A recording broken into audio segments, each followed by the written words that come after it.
Coming up on Tech News today, Razer has invented the first in a long line of gaming laptops, but it actually is really cool looking. Also, Google kills off apps like crazy, and hacking turns out to be a valuable occupation. It's going to get you a job next on Tech News Today. Netcasts you love. From people you trust. This is TWiT. Bandwidth for Tech News Today is provided by Cachefly at CACHEFLY.com.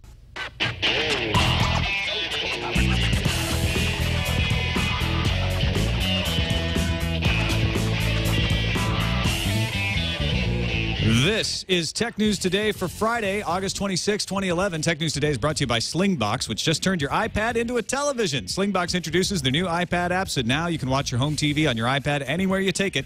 Check it out at Best Buy or slingbox.com. Welcome to Tech News Today. I'm Tom Merritt. I'm Sarah Lane. I'm Iyaz Akhtar. And this is the show where we kick around the tech news of the day, try to make a little bit of sense of it. Joining us today, editor-in-chief of thisismynext.com, a.k.a. TheVerge.com, Mr. Joshua Topolsky. Thanks for being on the show, man. Hey, thanks for having me. Glad to be here. So how long do we have before the big changeover to The Verge? Well, we're shooting for fall, early fall, so we're getting close. I'm not giving a hard date yet because, you know, dates can slip and I don't want to let anybody down. Is there a leaf color you want to commit to? Burnt tomato. Burnt tomato. Is that a color? There you go, folks. When you see the leaves go burnt tomato. Burnt tomato, you know that The Verge is descending upon you. It's the old saying the sailors use. Yeah, actually, I can't wait. I've really been enjoying what you guys have been doing at This Is My Next, and I can't wait for you to go all official. I'm looking forward to it. Let's start off with our first story, Razer. The folks who kind of caused a lot of stir at CES with their Razer Switchblade accessory. It was a programmable device for playing games, a little portable programmable device, have come out not only with a new laptop, but also a full-page ad in the Wall Street Journal declaring the PC not dead.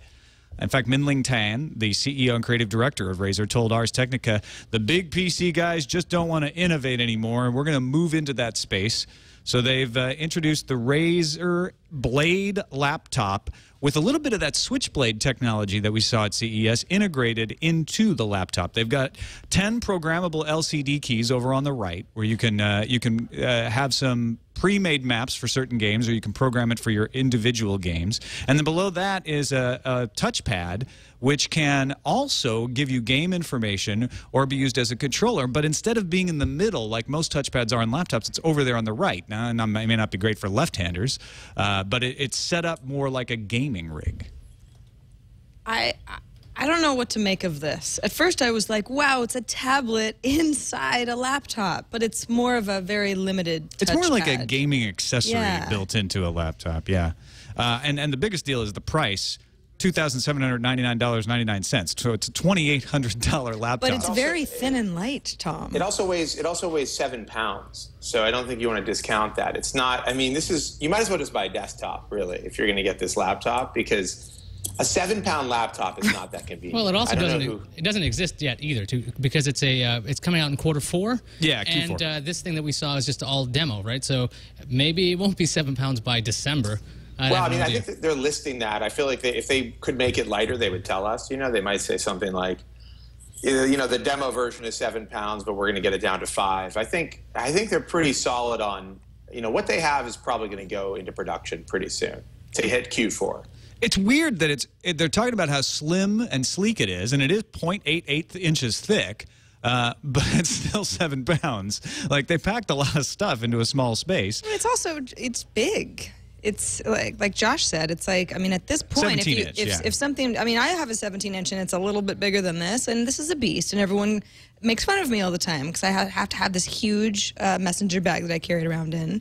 What, do you have a MacBook Pro? 17-inch? Yeah, which is not 7 pounds. They're so huge. They're cartoonishly large. Why do you have that? I don't understand. I got it for... She wanted to make herself look smaller than she already is. That's enough. That's enough, Tom. No, I got it because I edit on Final Cut sometimes, and I wanted as much screen real estate as possible, which I can see a hardcore gamer would also, you know, have the same desire. And this is, of course, more portable than a desktop. But it does seem like there's a lot going on. Now, they've packed this thing full. I mean, for your $2,800, you get a 2.8 gigahertz Intel Core i7 processor, 8 gigs of RAM, the 17-inch display we talked about, 2 gigs dedicated video memory, built-in HD webcam, 320 gig hard drive, 7,200 RPM hard drive. So it's, you know, it's not light on specs. They've been operating in stealth mode for 3 years, working on a number of projects that were ultimately canned for not meeting Razer's standards. And they're bucking everyone who says, like, nobody's going to buy this. People want cheap, powerful, but cheap, and they don't care what it looks like. And Razer's saying, you know what, we think they do care what it looks like, and we think they'll pay for quality and appearance. That, to me, sounds like they're trying to imitate Apple's business model, which is we're not going to worry about being the cheapest out there. We want to do stuff that we like, that we think is the best, and people will buy it. Josh, you think that's going to work? I mean, I think there's something to being true to what you want to create and making something for maybe a specific user, or you have a person in mind that you think is just going to love a product, and you create that product for them. I think there is something to it. I don't think this is going to sell to hundreds of thousands of people or millions of people. I think this is it's a very, you know, niche kind of thing. Yeah, it's right. It's not for the mainstream. And I think that's, I wouldn't say this is Apple style. I mean, you know, I guess the product itself, Apple would never make this kind of gaming computer. But I do think I think it's kind of a good strategy to follow your heart on this stuff and to follow your user base. And I think if they see that there's a user that wants this, then they'll be okay. But my question is, are there users that want it? I mean, PC gaming has really slowed. You don't see the kind of fanaticism about it that you used to. Obviously, consoles are, you know, what everybody has, what everybody plays. So my question is, are there enough users out there that are going to go out and buy this thing to make it worthwhile for Razer to produce? And that's something we'll know, I guess, after Q4. Especially for $2,800. Yeah, it's a big gamble. That's a lot of money. I don't know what the number is. There's a number upon which they could still, this would be a success without being the top-selling, right, you know, or even near the top-selling laptop. Yeah, one of my friends was really upset with the Wall Street Journal ad. She's a gamer, and she's like, well, what do you mean this is the first gaming laptop? There's Alienware and Voodoo. You forgot about those? And, like, she was quite a Razer fanatic, and the fact that she got upset by this, I was surprised. I think that actually might be the most Apple piece of all of this. If you want to cite anything that's Apple-like about this computer, is the fact that saying something like the first gaming laptop is pure BS. I mean, everybody knows there have been loads of gaming laptops, big ones too, ones that are very similar. But the idea that they're kind of selling this as nobody has entered this market and we're stepping into it for the first time is, you know, pretty Apple of them. Yeah, they've got some arrogance. I think they're trying to play on the HP thing of saying, look, everybody's trying to get away from PC. We're not. But it can be interpreted to be a little arrogant, and I think it has been. Let's talk about Max Levchin leaving Google. Google is dissolving Slide. They purchased Slide about a year ago.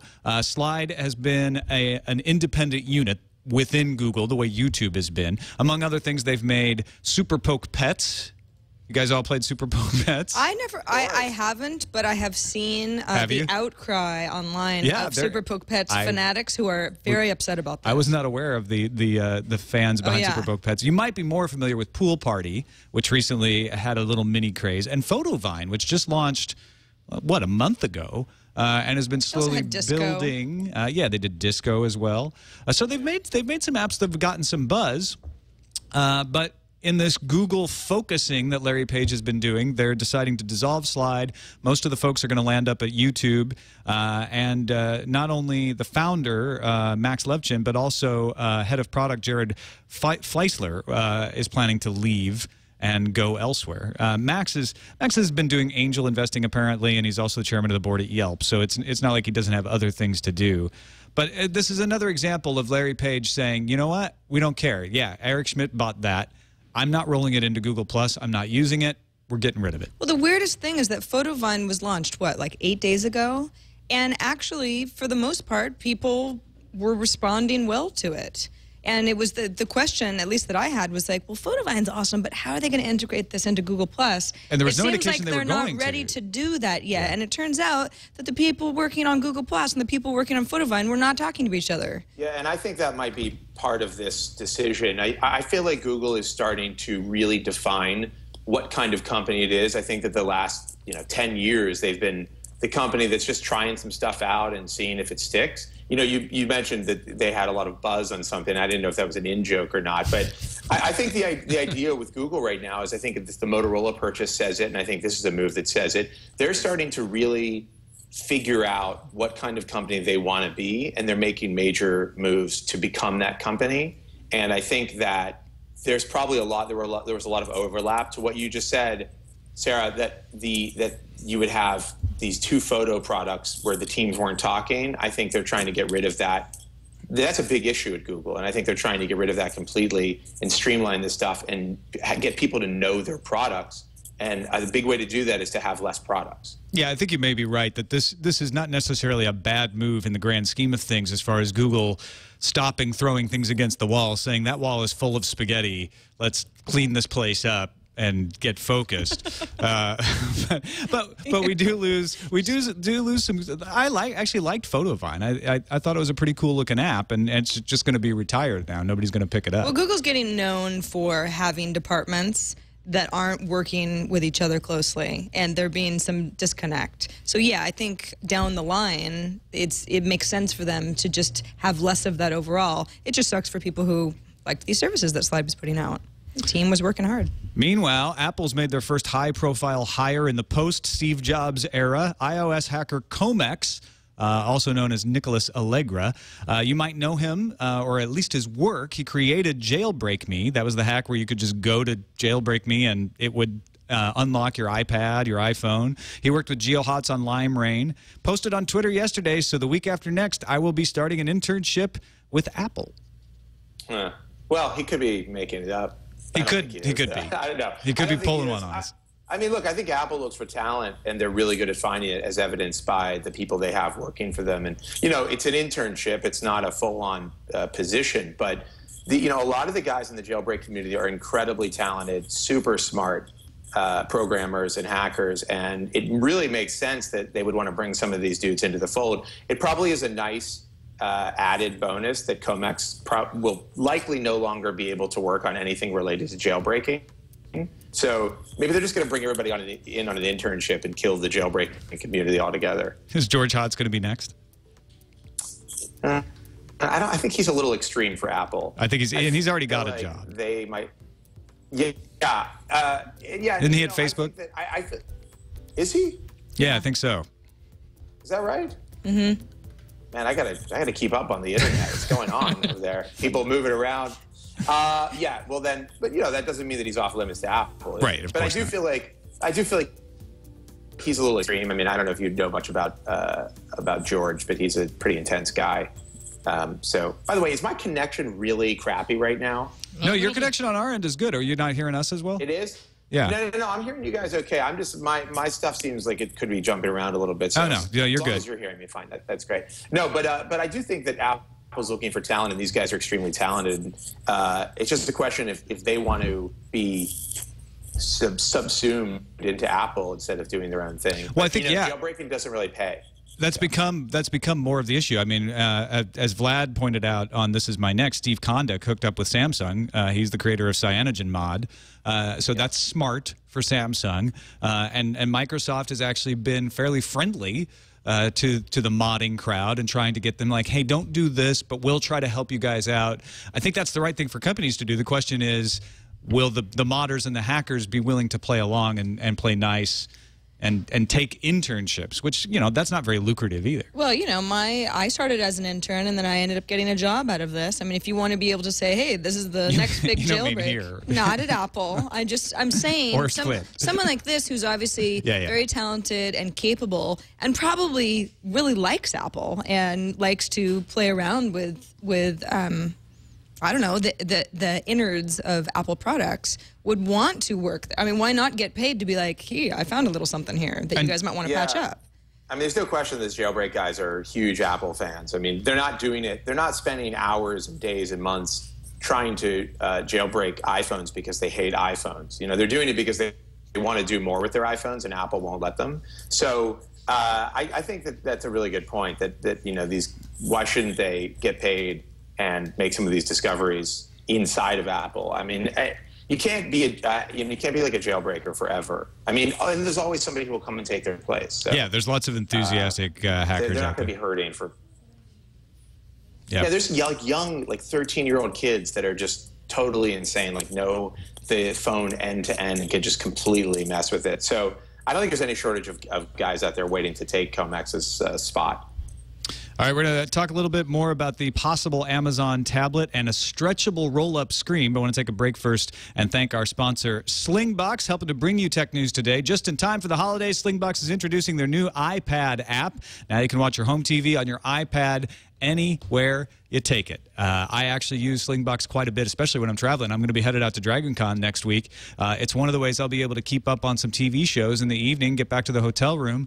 And it's like, oh, I missed the episode of Haven or whatever it is that I want to watch, or Torchwood. I can pull up my Slingbox on the iPod, watch it right there. And if I have a Slingbox HD, I can watch it in HD quality. You just hook up your Slingbox to an Ethernet connection, and then you connect it to your television. You can control that television with an IR blaster. And so anything you get on your DVR or your television, you can get on the iPad, on your iPhone, on your computer, watch your home TV anywhere in the world you go that has an internet connection.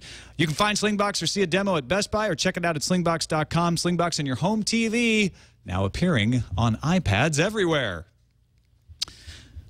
It's true. It's on my iPad right now. It's on mine, too. Here's another tablet, though. We've been hearing these rumors about the Amazon tablet coming sometime this fall. 2 tablets, possibly an entry-level one and a high-end quad-core one. Boy Genius report passing on a New York Post report. So, you know, consider the chain of sources here. Consider the source. Yeah, but Amazon is apparently going to price their Android tablet for hundreds less than Apple's $499 entry-level iPad 2. Whether it's true or not, it's interesting considering the recent craze over the $99 WebOS touchpad. We talked about this a little bit earlier in the week where I think it was the show that Becky was on. It was on where Monday. At least a couple of us were saying that's exactly what Amazon needs to do, and now they have their proof. They've got to undersell Apple by several $100s so that they sell like hotcakes, and maybe they take a loss up front. But it's Amazon. You know, if they can prove themselves, get out there in the market. I mean, look at the Kindle. It's like people who have one love it and are very loyal. Do you think, Josh, do you think that Amazon could afford a $299, $199 tablet if they made enough off of the services they sell? So tablets are expensive to make. There's no question about that. Amazon also has a lot of money, so they can afford to take a hit on something. I think it's a question of how big of a hit and where are they making the money up, right? I think partnerships, content partnerships is a big one. They already have a lot of content partnerships, and they're probably going to expand that. They've proven they can do it. They've proven that people want to go to Amazon and buy content, whether it's TVs or movies or music or books. And that's a lot of stuff. You know, they've a better book selection than Apple has. They have a terrific TV selection and movie selection. They've got a great, I mean, if I'm not buying music at iTunes, I'm buying it on Amazon, and I'm probably more likely to buy it on Amazon, actually, for some strange reason. But so I think that they could afford to take somewhat of a hit on price. The question is how big of a hit. I don't think they're going to do a $99 tablet. I think that's too low. That's a crazy fire sale price. But I think $199, $299 is feasible. My bigger question is, are they just going to be another Android tablet maker? Like I have real trouble with this idea that everybody's just making Android tablets and that Amazon wants to make another Android tablet, though I guess it makes a lot of sense. Well, they've got an Android app store. That's kind of the tip-off, where it's like, really, all they got to do is skin the entire thing Amazon and say, look, we've got an app store, and we've got movies, and we've got TV shows, and if you're an Amazon Prime member, you'll get streaming. And I think what Amazon can do that almost no one else can do is a little bit of the same thing Google does, which is, hey, we're going to give away Android for free and make the money off of advertising because people are going to use it to consume Google products like search and maps. Amazon can say, look, we're going to have front and center the ability to shop and buy anything, not just digital products, but we'll probably sell more books and energy drinks and cookware and that kind of thing because we'll have an Amazon. I don't know if you've ever seen that window shop app, but something Amazon has like 7 even iOS apps that are all marketed differently, and it's all Amazon. Something that turns the thing into a catalog, essentially. Do you think that they would So you're suggesting that they're going to fork Android, take the open source piece of Android and fork that as their own OS? And, obviously there'll be compatibility between applications, but it's not going to get a Google blessing. I mean, is that what you're thinking on this? I think they're one of the few people who could do that successfully and monetize it. I agree with you, but I also think it creates a crazy situation for Google if that happens, because now it's like Google is no longer in control of Android. I mean, it would basically be like Amazon forks Android. It's got its own customized build of it. You don't have those Google apps like Gmail and a couple of the other ones. Google Maps probably isn't there. And they've got their own app store. They've got their own fork of the OS. That just becomes a crazy environment for developers. I have to say, I think Amazon has a better chance of pulling off a successful tablet than almost anybody else in the industry right now, which is saying a lot, because who else can compete with Apple right now? I don't see the answer to that question. Yeah. And plus it would give us a chance to coin silly terms like Amazoid. But you can't devalue that. Google's on. I'm leaving. Is there a way to end this call? I'm hanging up now. This is bad joke Friday. Let's quickly move on to engineers at UCLA who have developed something that I think a lot of us have been wanting for years and years, which is a fully stretchable OLED screen, so roll-up screen, essentially. The problems with making these in the past is that you could use carbon nanotubes to be your electrodes, but when you paste the carbon nanotubes on any substrate, they tend to slide or break off past each other when the thing bends. These engineers at UCLA were able to blend nanotubes and a liquid polymer together, put that on a glass backing, make it blend and set. So yeah, I'm oversimplifying, but that's essentially what they did. Then peel that off, and they ended up with a smooth, stretchable, transparent electrode. Now, they've only made a 2-centimeter square, and that even only has a 1-centimeter square that emits blue light. But it works. And this is one that doesn't break or slide off the way that others have done. So it's a big advance. They do have, say, the conductivity can be lost if it's stretched too far or too many times. So they've got work to do before this comes along. But well, a lot of work to do, because the whole idea is like fold something up and put it in your pocket and take it with you. Exactly. And you do that 10 times, it doesn't work anymore. So so you're actually saying this is bad news? It's like, wow, they still have a lot farther to go. I love this idea, but it sounds like conceptually we're really at the beginning stages of this. I mean, we're so far away from this technology existing in any way that we can use it. I love the video of that looping video of the stretching, that slow stretching. It's really, there's something kind of obscene about it. Yeah, there is. I noticed that. Look at them stretch the nanotube ever so gently. But I do think, slow down. It's a very cool technology. I just feel like it's so science fiction-y still. Like, they've got this 1 centimeter emitting light. I think that our dreams are like, oh, I've got this rolled up. Yeah.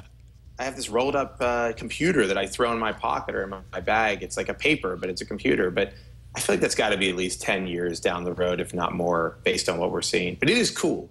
I don't want to rain on your parade. No, that was exactly the process I went through when I read this story. I was like, oh, they figured out how to make a sheet that doesn't break. This is great. And then you get to the end, like, yeah, we've made a 2-centimeter block. 1 centimeter of it works. So for a limited time. The press. Yeah. Until we stretch it too much. Right. We'll get there. All right. Well, let's finish up with our apology block today. What's that, Tom? We've never done this before. Well, we got a ton of companies like saying we're sorry. GameStop offering a $50 GameStop gift card and a buy two get one free pre-owned purchase offer by email to anyone who bought the standard PC version of Deus Ex Human Revolution, which if you were following the news, you know they were opening up and taking out the coupons for a free copy of OnLive. So look for an email if you bought this from GameStop. You'll need to bring the email and your receipt into the store, but then you'll get a $50 gift card and a 2-for-1. Does that make up for opening up all the games and pulling out the coupons? And can you still get it if your coupon was accidentally left in by a GameStop employee? Well, I think you just say, I never got a coupon. Yep. That's what you do. Yeah, I mean, this is... But you know what? I love... Sorry, I was going to say, I love that they make you go back to the store with your receipt and all this stuff. It's like, probably 50% of the people won't do it. It's not very nice. It's like, oh, come back to the store or send your stuff in you'll get an email, and it's like, okay, but you made your point, right? A bunch of people won't get this coupon that was being included. So it's like, it just shows how scummy GameStop can be, basically. Drive back to the mall, find a place to park, right. walk the 10 miles across the parking lot. Wait in line at GameStop. Wait in line. Wait until an attendant can actually help you. And GameStop says, and maybe once you get all the way here, you're so inconvenienced that you figure maybe I'll buy another couple of games because I'm already here. $50 gift card, right? You might want to spend it right away because you're there. And it's buy two, get one free on pre-owned. Right. So you're still buying 2 games that you might not have bought otherwise. All right, let's see if Barnes... Yo, go ahead, Josh. Plan all along. I was going to say, this is probably their plan all along. They were like, look, we'll apologize. We'll act really sorry. People come back to the store. They'll have to buy 2 games, and we'll make a few million. We'll hit our sales goal. We're the good guys now. Right. Look, we did right. Let's see if Barnes & Noble did any any better. They had a lot of people upset who ordered touchpads for $99, and the inventory system kept taking orders even after they ran out of touchpads, so they had to cancel those orders. They are now sending $20 e-gift cards to anyone who had placed an order for a touchpad and then later found out that their order had been canceled. The card can be used to purchase items at the Barnes & Noble website or in stores. So that's a little better. They're just sending you over the email. I did not get one of these. Did you try to order from Barnes & Noble? I ordered one. It went through. It said it was ordered, and then I got an email the next day saying, "Oh, sorry, we are out of stock on that product, and we're refunding your order." I have yet to receive my $20 credit. Well, either they're rolling it out or they're just giving it to certain people. Right. Now, what's interesting... I have to go into the store. Yeah, receipt. The GameStop one is officially from GameStop. This is just people on Twitter and a couple of blogs saying, yeah, we've gotten an email saying you're going to get this. So maybe they are rolling it out slowly. Maybe they'll send you an apology for not sending you an apology, and then that way you can save an extra $5. I'd like to get a $5 certificate for my unreceived... my yet-to-be-received $20 gift certificate. This has happened to me a few times. I'm not specifically with Barnes & Noble, but I've ordered something, and then I get sort of like an error sometime later saying, sorry, we're out of stock. And I kind of go, oh, that sucks, but okay. I didn't actually have to pay anything to get $20 back for my inconvenience. It's not the worst thing in the world. And emailed to you, so you don't have to drive to Barnes & Noble. Yeah. The last one is going to just to anger you more, Josh, since you actually didn't get your touchpad. If you have one, though, HP has selected 6 apps that normally sell for as much as $15, and they're making them available at no cost to new HP WebOS customers for a limited time. In fact, on the Palm website, it says the promo codes will expire on August 31st, so you got 5 days to get your 6 free apps. Can we talk about how crazy this is? How weird this is? It's like we're discontinuing the product. We're fire selling the product, right? And then now we're promoting the apps on the product that we just said like we can't stand to look at or even think about. So we're going to sell them for. We're going to take a $200 loss on every one of these to get them out of our faces. But like now we're going to do a promo for free apps as if like everything is normal and we're a regular company trying to get you into your product. It is weird. So like, what does this mean? Like I don't understand. If you take them at their word, this is totally consistent because what they've been viciously backpedaling trying to say over the past week is, yeah, we're stopping making hardware, but we want to license WebOS. We want people to develop on WebOS, and we would like WebOS to be successful. Now, that's hard to accept when they're like, well, then why are you killing your products after 49 days? But if you take them at their word, this would make sense to say, well, we're going to give apps to people and get them to continue to use the product and like the product so that we can have a good user install base to license out WebOS to other people and get developers to make apps for it. Do you think it was cheaper for them to sell these at a huge loss than to pay for them to be shipped back to wherever they came from? Do you think that was the reason for the $99? I mean, maybe. Couldn't they have just kind of done this more subtly, like left them on shelves, maybe cranked down the promotion a bit, but kind of, still kept them out there and said, hey, these are going to be our last WebOS products, but we're actively working on a licensing deal with somebody. I feel like the way they've done this is very haphazard. It's like, my impression is people at Palm and the people who come these products didn't really know that this was coming.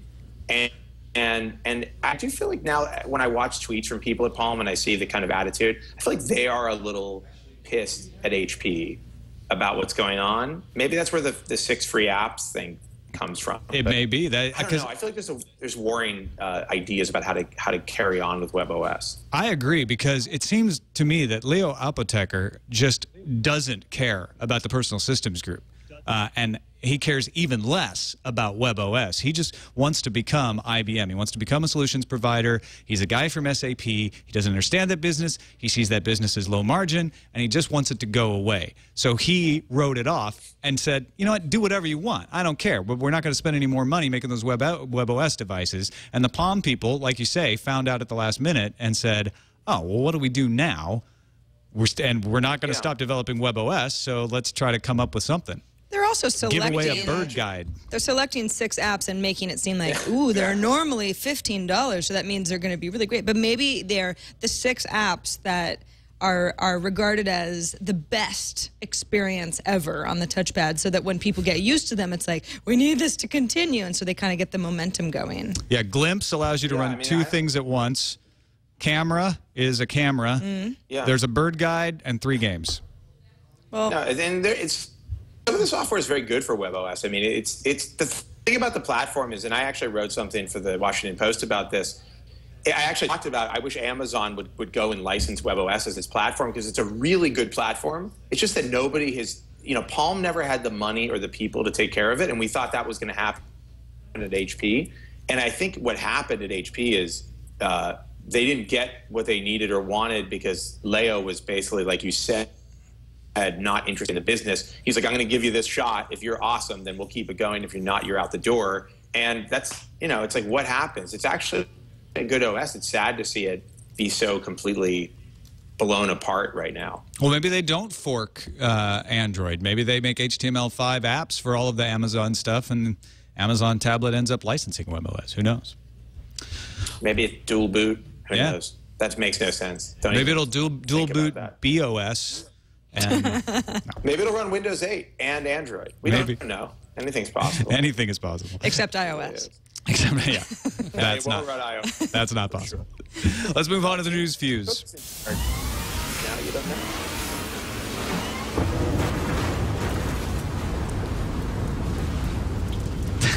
That went on forever. Longest news fuse ever, guys. Sorry.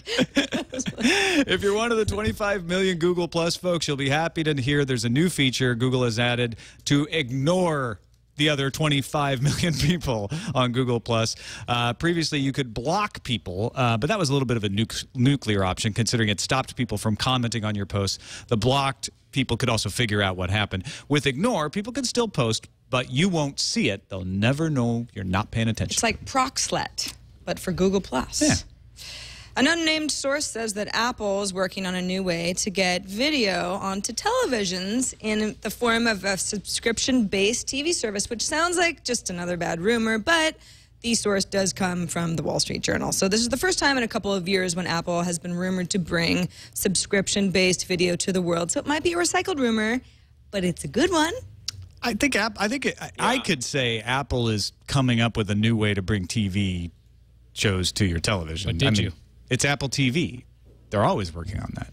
Well, but like there'll be a new way. Oh, I see. All right. Even newer way. You just made headlines on all the Apple blogs.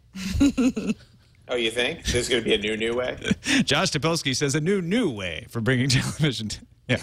Well, I think that's the idea, is they'll use something, this will be some sort of software or subscription agreement versus like an actual. They do say technology in the Wall Street Journal article, though. So yeah, that maybe you're right. I mean, it's hard to tell because they also cite a lot of analysts who are known for being complete liars. So your guess is as good as mine. Yeah, we're back to that. We don't really know situation. Because it did so well in the United States, Google will introduce its Google TV in Europe in early 2012, and the UK will be a priority. Eric Schmidt made the official announcement at the Edinburgh Television Festival. While Schmidt didn't mention any partnerships with UK providers, he did give praise to the BBC for its iPlayer and asked it to make an Android version, and then under his breath probably said, and please don't block Chrome, please don't block Chrome, please don't block Chrome. How desperate is that he has to publicly request that they make a Android version of iPlayer. It's classic. You could get them on the phone or something. Classic Schmidt. After hitting the pause button on the AT&T T-Mobile merger review to get more documents, the FCC has restarted its investigation. The review had been stopped since July 20th, and AT&T isn't worried and still expects the review process to go on until next year. They don't have a care in the world as far as this is concerned. No, the FCC was apparently on day 83 of its 180-day review when it just decided to take a break. How long will the 180-day review take? Longer than 180 days. Japanese telecom company Softbank has decided to pay off a loan it had with Citibank by dumping virtually all of its 4% stake in Yahoo. Softbank now owns a measly 0.002% of Yahoo now. The deal between Softbank and Citibank turned out to be a great deal for Softbank. By paying in Yahoo stock, Softbank made a profit because the shares it gave to Citi were only worth $660 million, but the loan that Softbank extinguished with the stock was $1.135 billion. So Yahoo stock is worth something. Big leak on the mobile OS front. RIM's next version of QNX for the Playbook made an appearance on Mac's PDA. The new OS will include native email support, calendar, and contacts. The odd thing about the email client is that it won't support BlackBerry Exchange Server or BlackBerry Internet Server accounts. So the bad news is that you might need BlackBerry Bridge. On the plus side, Android Player looks to be there, and the release is expected in September or October. But you only need the Bridge if you already have a BlackBerry, so it kind of makes sense, I guess. As much sense as the BlackBerry OS system. It just doesn't make sense for everybody, yeah. Which is the weird part.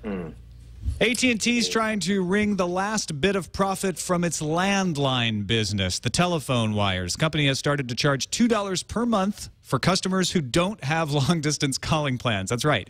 You pay $2 a month to not have long distance. Yeah, the fee can be avoided if the customer makes $2 or more worth of long-distance calls in any given month. I guess AT&T's trying to get you to call your mom? They just want you to be global. This seems illegal to me. This is not. It really illegal, smacks of illegal. You can't charge people for things they don't do, right? Unless it's like you didn't, I don't know. Like you can charge us for not paying per an agreement we've already entered into. But how can you charge us for not making phone calls? I can see them saying, look, you have the ability to make long distance calls, so that's a minimum of $2 a month. But what do you mean, like because it costs them money to give you that ability? Is that the idea? I guess. So why don't you just call and say, like, cut off I don't want the ability to make long distance calls. They couldn't charge you the $2 then. I don't. This is fishy. This needs an SEC investigation.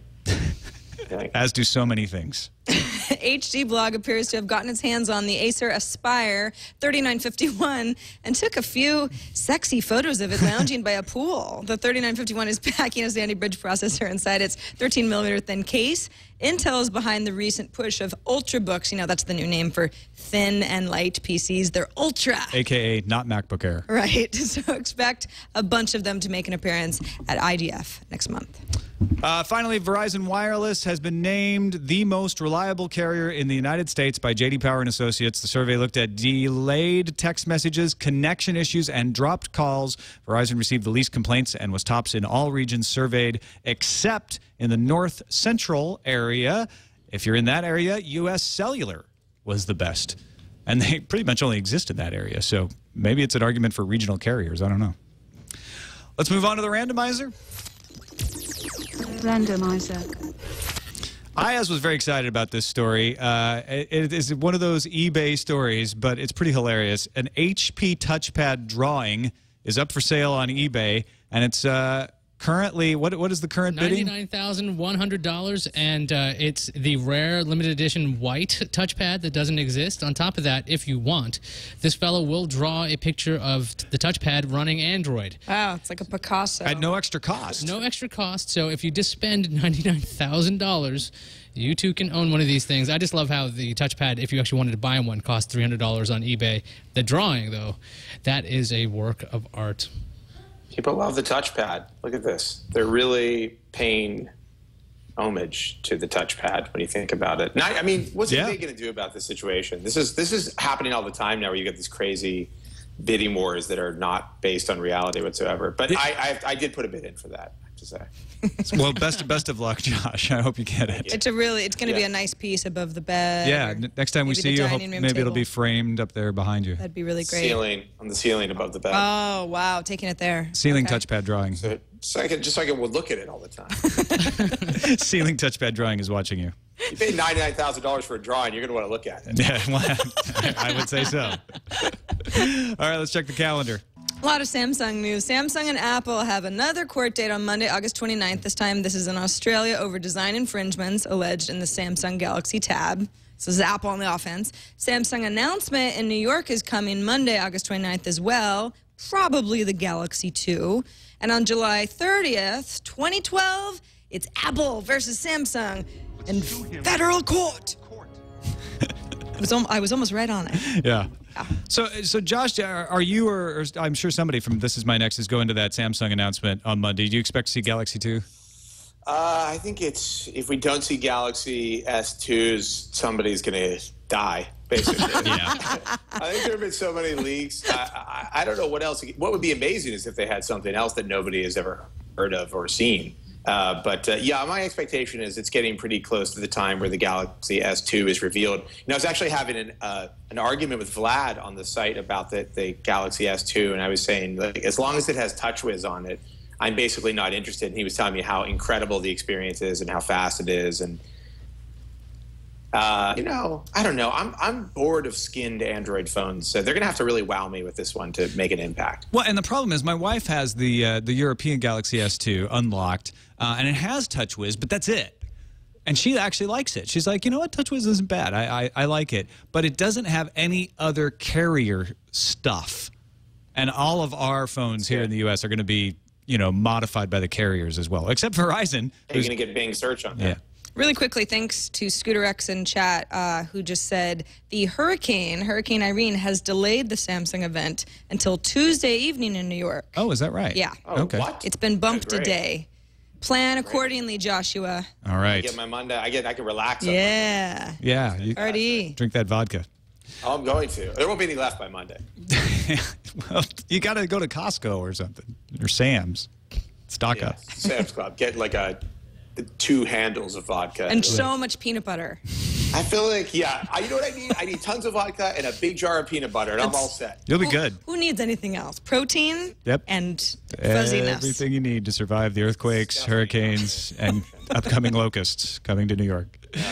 On to the emails, TWiT.tv. Michael writes in, says, hey, on yesterday's episode, you discussed how Link and Skype could coexist. The answer's simple. Link is Microsoft's VoIP solution targeted at business and enterprise. Skype, on the other hand, is consumer-oriented, and if Microsoft makes the right decisions, they'll keep it that way. So that's a good point, Mike. We were talking yesterday about how Link is now going to be available on other platforms like iOS and Android.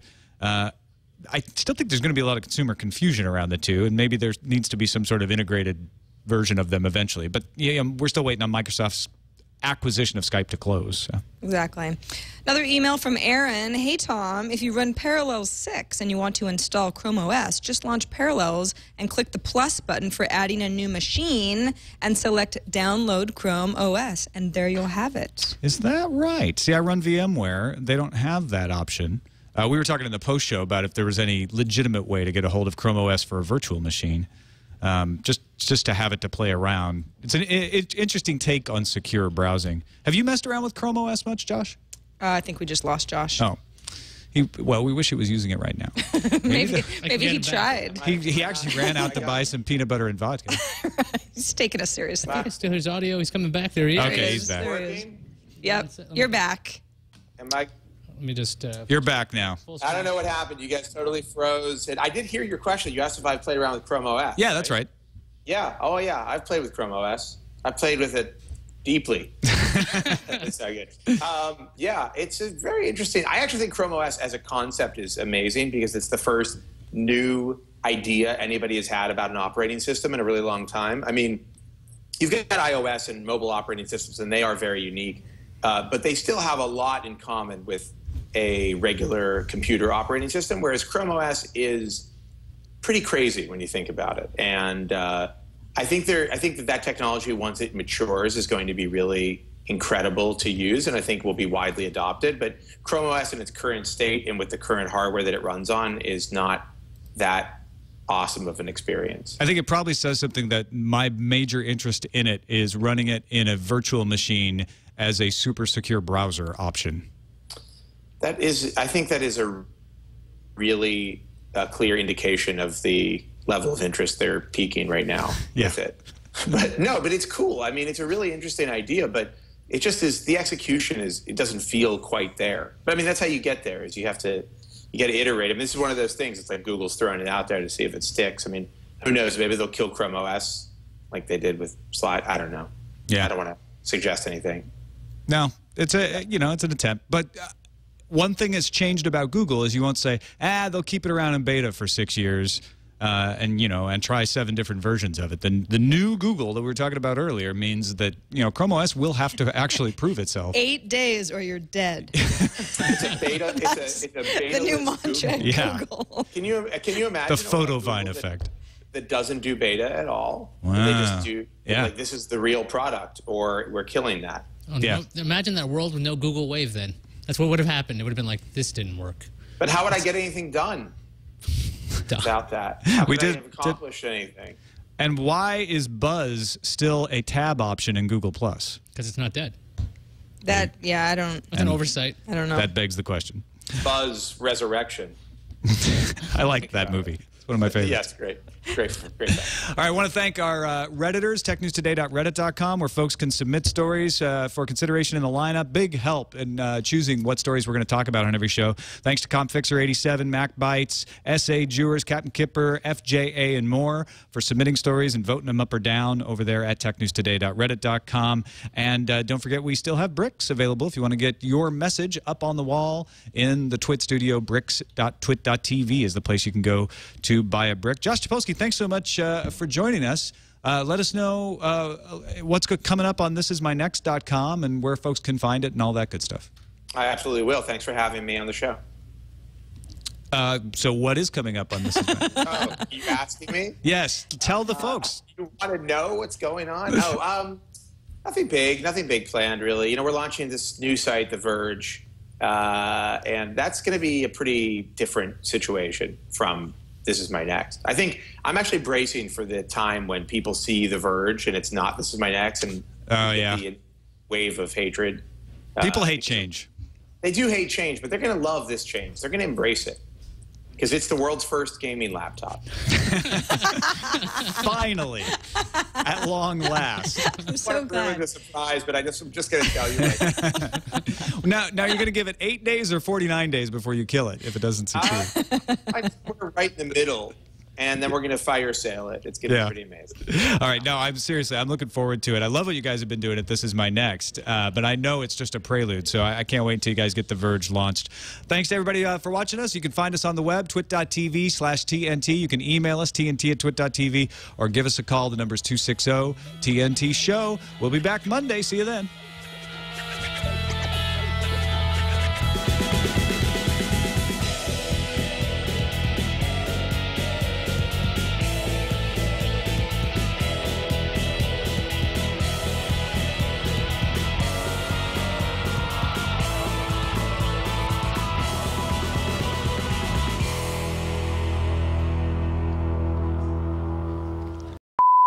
I realized the whole show I should have been looking to you here, Josh, instead of over there, because you're right. I know. From where I'm sitting, it's like Josh is totally snubbing you. Yeah. It is a two-way conversation. That guy is uncool. And I think you're doing the week ahead because I am. There's a hovering Lynn over my shoulder. Yes. If I switch to 5, no, actually, she won't show up. And if you look behind Iyaz Akhtar, you see the native hovering Lynn. The foo. You see the foo. So I'm going to stop recording this. We're going to approach slowly. Is it control record? Is that what stops us?